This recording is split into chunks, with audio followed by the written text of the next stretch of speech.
Assalamualaikum warahmatullahi wabarakatuh. Bismillahirrahmanirrahim. Hadirin dan pemirsa yang budiman, mengapa terjadi musibah dan wabah? Kendaraan, apakah berupa mobil atau sepeda motor? Produk elektronik, apakah berupa televisi, komputer atau handphone dan lain sebagainya, mestilah dioperasikan sesuai dengan pedoman penggunaan yang dikeluarkan oleh pihak perusahaan, termasuk hal-hal berbahaya apa saja yang harus dihindari. Allah Subhanahu wa Ta'ala sebagai Al-Khaliq, Zat yang maha menciptakan kehidupan dan alam semesta ini, telah menyampaikan pedoman bagaimana kehidupan ini harus dijalani dan menjelaskan hal-hal berisiko apa saja yang harus dihindari. Jalani hidup ini sesuai pedoman yang telah digariskan Allah. Insya Allah selamat. Insya Allah tidak tertimpa musibah.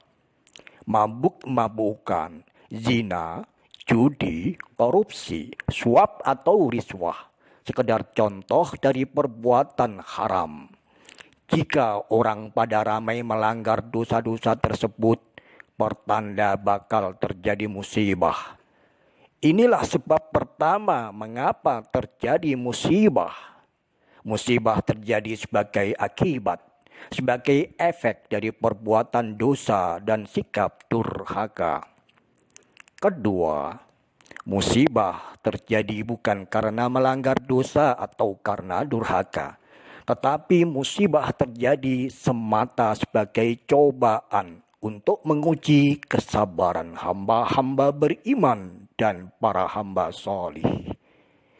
Musibah sakit tidak hanya kita yang mengalaminya. Nabiullah Ayyub alaihi salam mengalami musibah bertubi-tubi. Beliau juga menderita sakit yang tak kunjung sembuh. Teraniaya dan terzalimi tidak hanya terjadi pada diri kita. Nabi Yusuf alaihi salam juga mengalaminya. Saat usia kanak-kanak, saudara-saudara mencelakainya dengan menceburkannya ke dalam sumur tua. Saat beranjak dewasa, beliau mengalami musibah, teraniaya, dihukum penjara karena dituduh menggoda istri raja. Ditinggal wafat oleh orang-orang tercinta adalah musibah berat. Dan itu tidak hanya terjadi pada kehidupan kita. Rasulullah Muhammad sallallahu alaihi wasallam juga mengalami musibah serupa itu. Sang ayah wafat sebelum beliau lahir. Sang ibu menyusul wafat saat beliau masih kanak-kanak. Rasulullah sallallahu alaihi wasallam sangat mencintai para sahabat. Maka gugurnya mereka di medan perang Badar, di medan perang Uhud, dan di beberapa medan peperangan lainnya. Musibah berat bagi Rasulullah. Saudaraku, Nabi dan Rasul adalah manusia pilihan. Mereka terpilih oleh Allah sebagai tokoh protagonis untuk mendiktekan skenario ilmu-ilmu Allah. Allah menguji mereka untuk mendiktekan ilmu ikhlas, ilmu sabar, ilmu syukur, dan ilmu-ilmu lainnya bagi umat manusia. Nabi dan Rasul adalah pejuang, bukan pendosa. Musibah dan penganiayaan yang menimpa mereka bukan efek dari perilaku durhaka. Bukan demikian. Tetapi bagi mereka, musibah adalah resiko perjuangan. Sebagai pewaris Nabi, para kiai mengabdikan diri memimpin umat, membina dan melayani masyarakat tanpa bayaran, tanpa upah maupun tunjangan. Di tengah wabah pandemi, mereka tidak berhenti menjalankan fungsi sebagai pewaris Nabi. Mereka tetap ikhlas berjuang.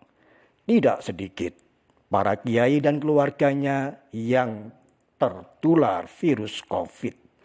Itu adalah resiko perjuangan para kiai.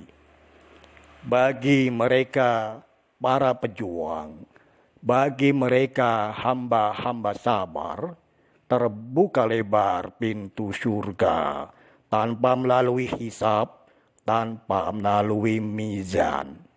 Semoga Allah melindungi dan menyelamatkan kita dari musibah dan juga dari wabah.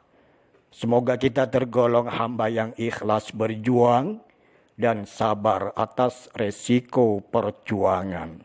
Amin, amin, walhamdulillahi rabbil alamin.